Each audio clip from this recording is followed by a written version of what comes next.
Estoy en comunicación con el obispo de Loja, en Ecuador, su excelencia, Monseñor Walter Heras. Excelencia, muchas gracias por acceder a esta entrevista. Muchas gracias a usted y con mucho gusto, pues nos comunicamos con usted y con todo el pueblo. Excelencia, en estos momentos tan difíciles para la humanidad, donde hay crisis sanitaria, se profundiza mucho la crisis económica, ¿qué mensaje de fe y esperanza le puede dar a la población? Ya que la fe y la esperanza son dos de las tres virtudes teologales. Así es. Yo creo que una de las cosas importantes durante este tiempo es que nos hemos dado cuenta de que hay una esperanza mayor, de que muchas veces la confianza que teníamos quizá en los poderes de este mundo, en los gobiernos, en las cosas temporales, pues muchas veces nos han defraudado. Y hemos visto tantas situaciones, como ya nos decía el Papa Francisco el año anterior en esa jornada de oración del mes de marzo, pues decía, la pandemia ha sacado las cosas que también estaban ocultas, sobre todo en esta realidad, sobre todo pues de mal, de pecado, ¿no? Y quizá todo eso ha llevado a un desánimo a la misma población. Pero yo creo que desde nuestra fe, la fe nos lleva a mirar más adelante, ¿no? No nos deja solamente quizá encerrados en una sola circunstancia, sino que la fe nos lleva a discernir por qué y para qué toda esta realidad. ¿Qué es lo que quiere el Dios de nosotros en este tiempo, en esta realidad? Y creo que lo que el Papa decía y también nos dice ahora a nosotros, lo que quiere esta realidad es decir que tenemos que ser mejores. En todo momento, en toda circunstancia, tenemos que ser mejores.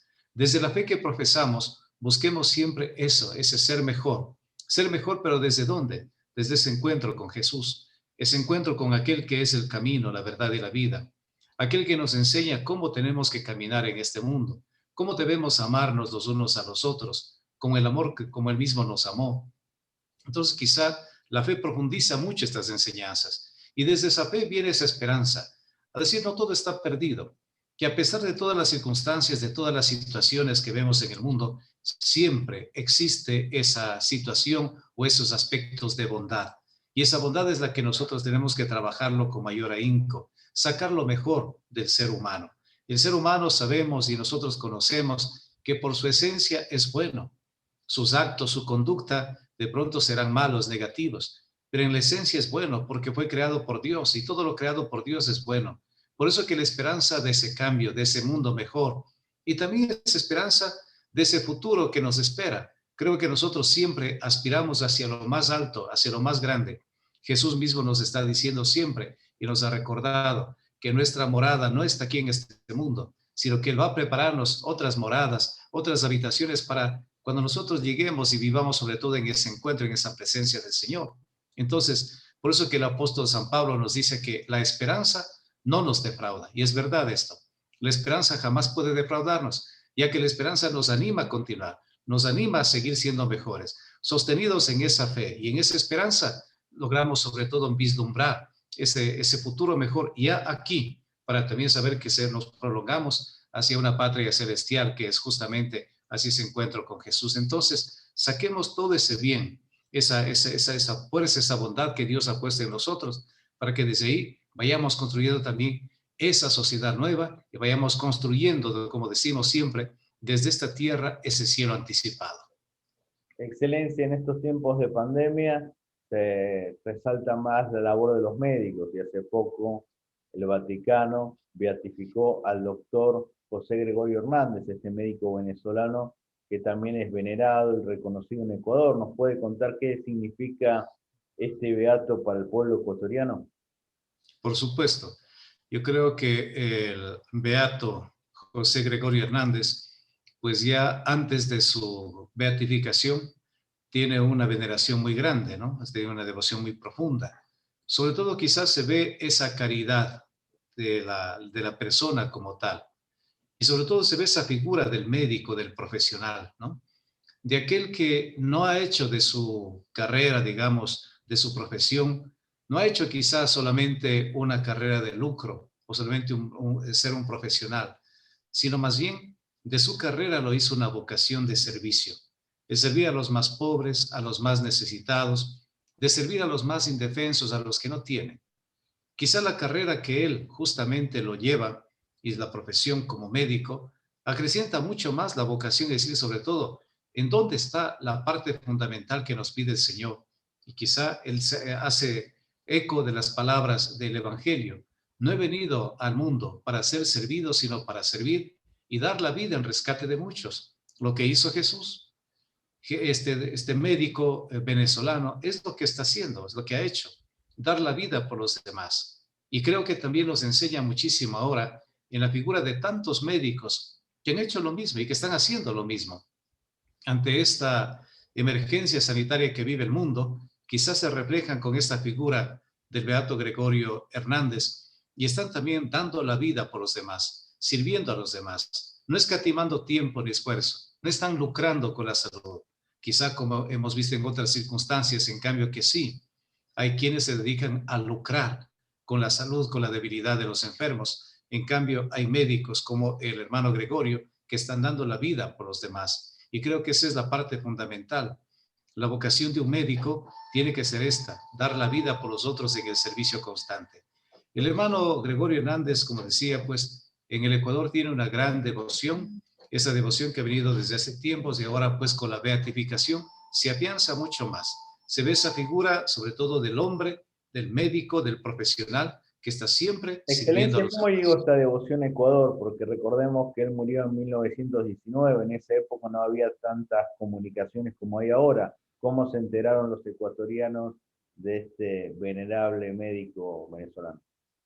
Bueno, primero saber que el hermano José Gregorio Hernández pertenecía a la Tercera Orden Franciscana, la Orden Franciscana Seglar, como se conoce el día de hoy.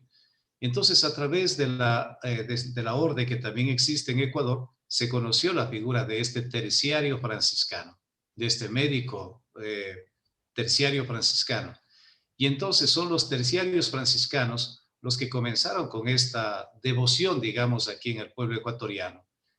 Por ejemplo, en Guayaquil fue un franciscano, un sacerdote franciscano que erigió ya una iglesia, una parroquia, aunque no con culto, digamos, público, sino con una urna completamente aparte de la iglesia, pero que el 27 de cada mes tenía o tiene hasta ahora una gran afluencia de fieles, ¿no? Que pues van para pedir favores, para ser sanados y todo esto, ¿no? Quizás esa figura es la que más se ha rescatado. Ahora, también una de las situaciones que se tenía aquí en el Ecuador era la deformación también, se puede decir así, de la santidad de este gran hombre, de este gran médico, ¿no? Cuando ya se hablaba también de mediums o de otro tipo de situaciones que no van de acuerdo a la doctrina como tal. Entonces, también eso pues se había dado o se ha dado aquí. Entonces, existían personas que se hacían pasar por medios del hermano Gregorio y que supuestamente a través de ellos el hermano hacía pues sus curaciones. Pero yo creo que eso ahora con la beatificación sobre todo queda completamente superado y ahora viene un acto público que también se puede venerarle pues al beato Gregorio Hernández, ¿no? Entonces, así más o menos es lo que llegó la devoción de este siervo de Dios acá al Ecuador, ¿no?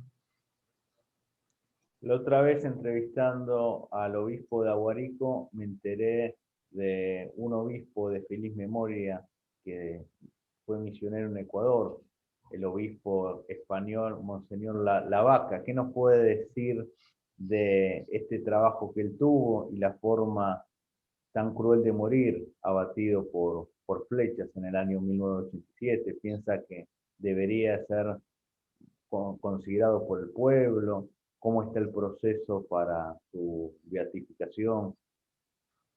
Bien, yo creo que Monseñor Alejandro Lavaca se constituye en la figura del misionero que da la vida por los demás y sobre todo por esas minorías étnicas. Desde que llegó a Ecuador, él asumió la misión en la selva ecuatoriana, en la parte norte del Ecuador, de una región bastante amplia, selvática, que es la región del Aguarico, atravesada por grandes ríos y grandes forestas. Cuando llega Alejandro Lavaca, estaba el auge del petróleo en el Ecuador y justamente coincidía en toda esa zona. La zona petrolera del Ecuador es la zona donde vivió Alejandro Lavaca. Desde su llegada entendió que debía trabajar por los más indefensos. ¿Y quiénes eran los indefensos? Los que estaban en la selva, los que estaban siendo expulsados de sus territorios por las compañías mineras, por las compañías petroleras. Entonces se adentró a la selva, buscando siempre contacto con los que estaban alejados y viendo sobre todo la forma cómo defenderlos. De hecho, toda la trayectoria de él es una comunicación constante con el gobierno nacional, pidiendo que se defiendan y se respeten los territorios de esos pueblos que vivían, que no estaban contactados, pueblos no contactados, pueblos aislados que vivían en la selva y que están siendo exterminados por la extracción petrolera.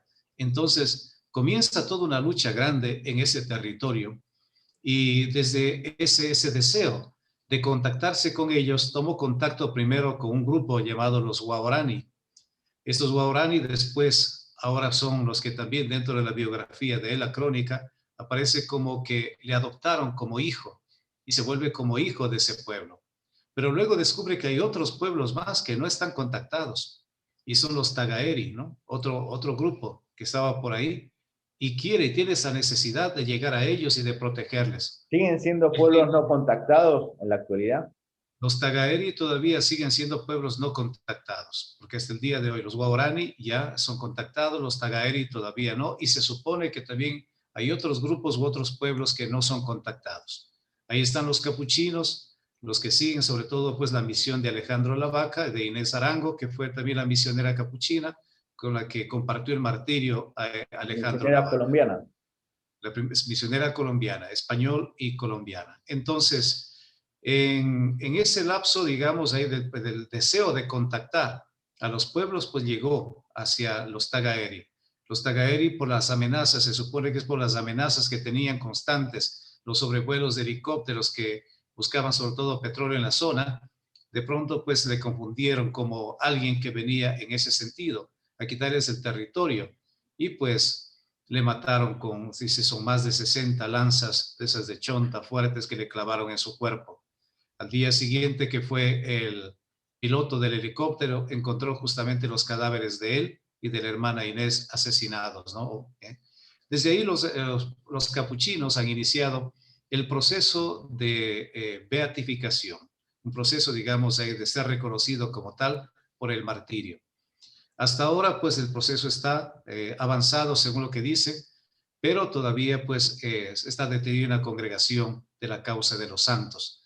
Entonces, la última información que presentaron ante la Asamblea de la Conferencia Episcopal es esa, que están los trámites ahí pues en espera de alguna respuesta de la congregación para la causa de los santos. Pero es una figura muy notable y sobre todo la figura del misionero que va en busca, ¿no? Una frase que siempre se hizo tan llamativa y popular de Alejandro Lavaca, como decía, si no vamos a ellos, les matan. Entonces, porque eso es lo que pasaba, por la explotación del petróleo no respetaban, sobre todo pues la presencia de estos pueblos no contactados allá en la selva ecuatoriana. Incluso la hermana Arango escribió una carta diciendo que iba a entregar la vida. Sabían que era una misión que le podía llegar a costar la vida y lamentablemente les costó. Así es, como se considera acá, el testamento de la hermana Inés, ¿no? Porque deja pues algunas indicaciones y sobre todo este sentido mismo, que ella va sobre todo sabiendo que podía ser su última salida y así fue, entregó su vida. Entonces es una vida martirial, ¿no? No un martirio como diríamos pues por ataque a la fe, sino un martirio en defensa de la vida de los pueblos originarios. Así es lo que se considera el martirio de Alejandro Lavaca y de la hermana Inés Arango. Excelencia, desde el Ojo Ecuador nos puede impartir su bendición, ya que esta entrevista lo están viendo diferentes personas en toda nuestra región. Con mucho gusto. Acá en esta diócesis, una diócesis mariana, donde se venera pues a la imagen, a la Santísima Virgen del Cisne, que tiene una gran devoción a nivel nacional y también fuera del país, que sea también esta buena madre en este tiempo que estamos viviendo, todavía el tiempo pascual, que derrame la bendición sobre todos cuantos están siguiendo este informativo y cuantos también necesitan de esta bendición. Que el Señor nos proteja, que nos bendiga, que nos libre de todo mal. Que Dios les bendiga en el nombre del Padre, del Hijo y del Espíritu Santo. Amén.